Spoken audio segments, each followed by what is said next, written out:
오늘 주일 말씀 묵상 시간입니다. 마가복음 9장 2절에서부터 8절 말씀, 제목은 오직 예수와 자기들 뿐이었더라 라는 말씀을 같이 읽고 생각하려고 합니다. 엿새 후에 예수께서 베드로와 야고보와 요한을 데리시고 따로 높은 산에 올라가셨더니 저희 앞에서 변형되사, 이 사건은 예수께서 제자들에게 내가 누구로 생각되느냐라고 물으셨 그 이후에 이루어진 일입니다. 그 옷이 광채가 나며 세상에서 빨래하는 자가 그렇게 희귀할 수 없을 만큼 심히 희어졌더라. 이에 엘리야가 모세와 함께 저희에게 나타나 예수로 더불어 말씀하거늘 베드로가 예수께 고하여 그랬습니다. 어떠한 내용으로 대화를 했는지는 이 마가복음에는 기록하지 않습니다. 조금 후에 다시 봅니다.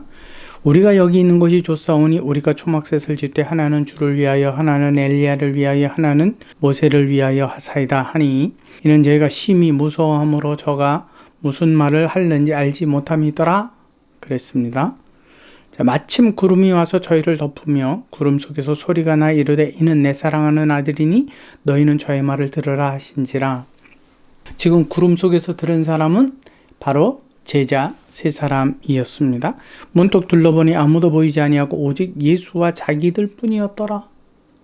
금방 같이 나누었던 모세와 엘리야가 보이지 않았던 것입니다. 오늘 이 말씀을 통해서 우리에게 주시는 교훈이 무엇인지 우리 생각해 보도록 하겠습니다. 마태복음 17장 1절에서부터 8절까지 말씀에도 동일한 사건의 내용이 기록이 되어 있습니다. 엿새 후에 베드로와 야고보와 그 형제 요한을 데리고 따로 산에 높이 올라가셨더니 저희 앞에 변형돼서 그 얼굴이 해같이 빛나며 옷이 빛과 같이 희어졌더라.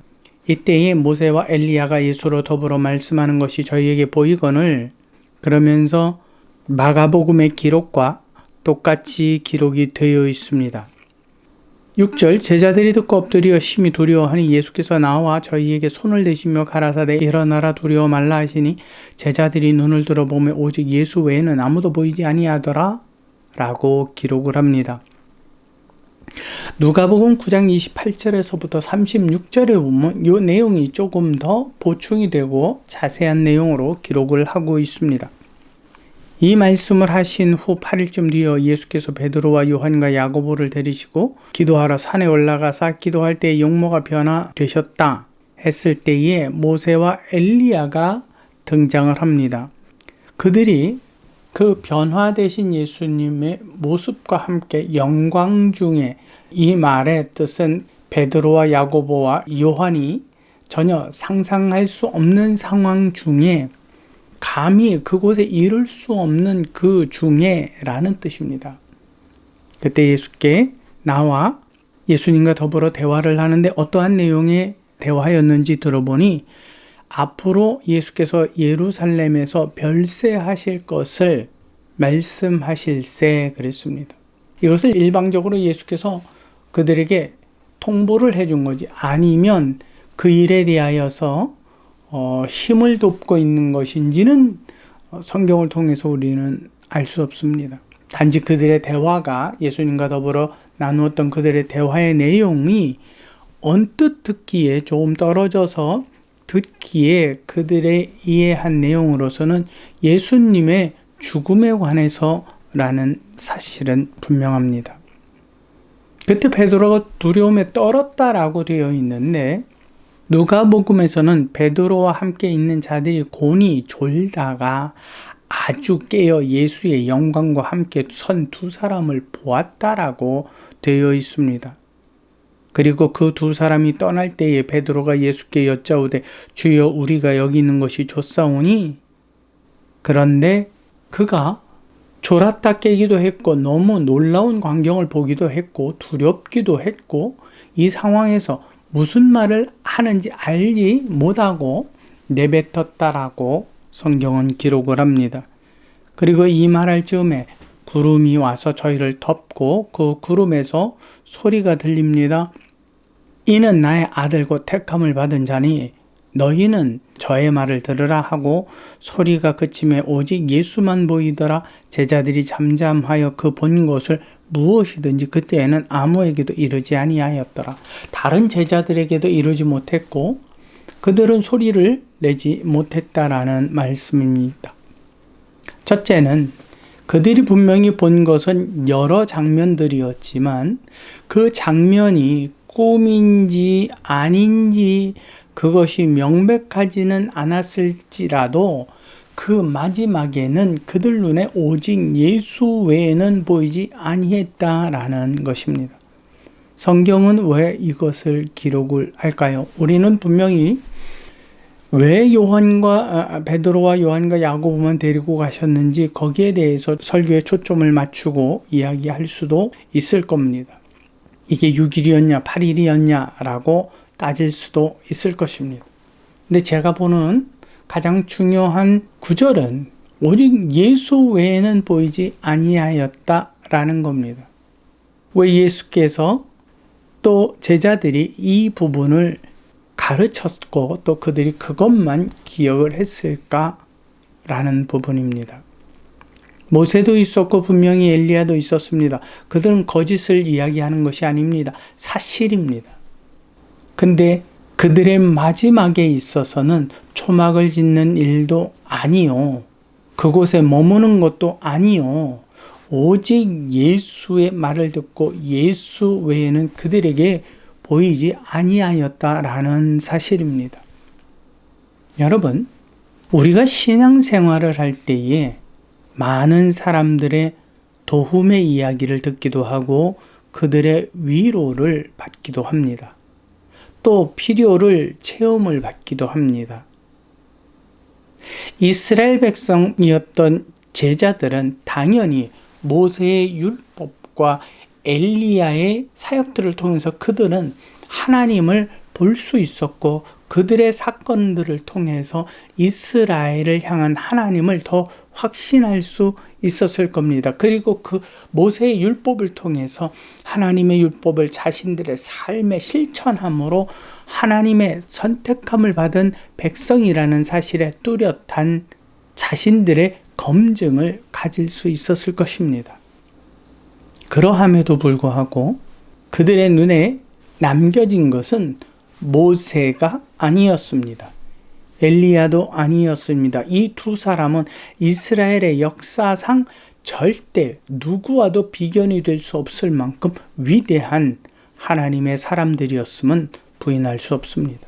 그러함에도 이제 만난 지 얼마 되지 아니하는 예수 그리스도 외에는 그들에게 보이지 아니하였다. 그리스도만 남았다라고 하고 또 그 구름 속에서 동일하게 말씀하시는 것이 그분의 이야기를 들으라는 것은 예수 그리스도가 그만큼 중요한 분이라는 사실을 설명해 주고 있는 겁니다. 누구보다도 유대인에게서는 절대시할 수밖에 없는 모세보다도 엘리야보다도 예수 그리스도의 모든 초점과 중심을 두라라는 메시지를 담고 있는 겁니다. 우리에게 중요한 신앙의 교회의 장소가 있습니다. 사람이 있습니다. 그렇다면 거기에는 분명히 사역자가 있고 목사 가르침이 있습니다.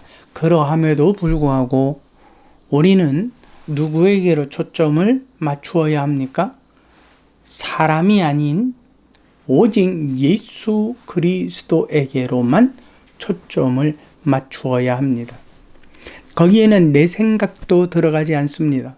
그래서 예수께서는 나를 따르려거든 자기를 부인하고 따르라고 말씀하신 겁니다. 여러분, 신앙생활에 있어서 우리는 자꾸 다른 사람 혹은 자기를 중심으로 놓습니다. 우리 목사님이 말씀하셨대. 우리 교회에서는 그렇게 하지 않아. 우리 교회에서는 그렇게 가르쳐 주지 않고 이렇게 하라고 말씀해 줘. 나는 그렇게 생각하지 않아. 나는 이렇게 생각해. 내 경험상으로는 이래. 여러분, 이런 것들이 다 다음 순위에 속해 있다라는 것이고 가장 우선순위에는 오직 예수 그리스도를 두어야 하고 그분의 행적과 그분의 말씀과 가르침이 성경에 기록이 되어 있기 때문에 그 말씀에 집중해야 된다라는 사실입니다. 그리고 그 말씀이 어떠한 교훈을 주셨는지 깊이 묵상해야 된다라는 뜻입니다. 다른 모든 것들은 이 말씀을 좀 더 풍족하게 하고 좀 더 이해하기 쉬운 덧붙임에 불과한 것이지, 목사의 설교가 또 다른 사람의 도움이 또 조언이 내 삶의 신앙을 결정할 수 없습니다. 그러기 위해서는 여러분들이 성경 본문에 집중하고 그 말씀이 무엇을 말씀하시는지 외우고 기억하고 묵상하고 그 가르침과 교훈에 대하여 더욱 성령 하나님께 의지하며 나가야 합니다. 우리는 설교로 만족합니다. 그리고 그 목사님이 어떠한 분이라는 자랑에 만족합니다. 그렇기 때문에 그를 신뢰한다라고, 그의 말은 진정성이 있다라고 이야기합니다. 여러분, 지금 성경에서 누구도 아닌, 모세도 아니고 엘리야도 아닌 오직 예수 그리스도께 집중하라고 하신 그 말씀이 진리입니다. 그러므로 우리의 신앙을, 여러분들의 신앙을 조금 더 하나님께 가까이 다가서려고 노력하십니까? 그렇다면 여러분들이 이 부분에 주목해야만 합니다. 여러분들은 오늘 이 말씀과 더불어서 또 주일 예배 여러분들의 교회에 각자 참여하실 겁니다.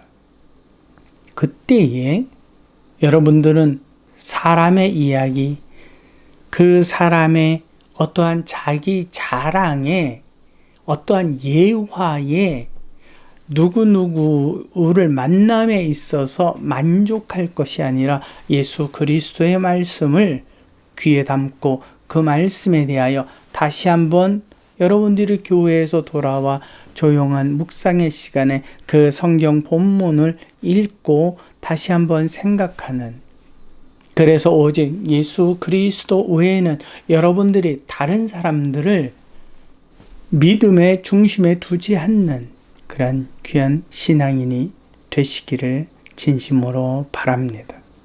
한마디 덧붙입니다.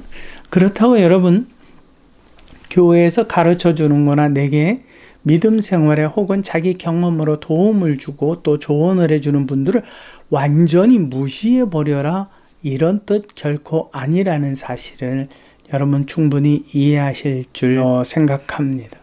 여러분들의 지혜로운 믿음 생활이 되시기를 진심으로 소망합니다.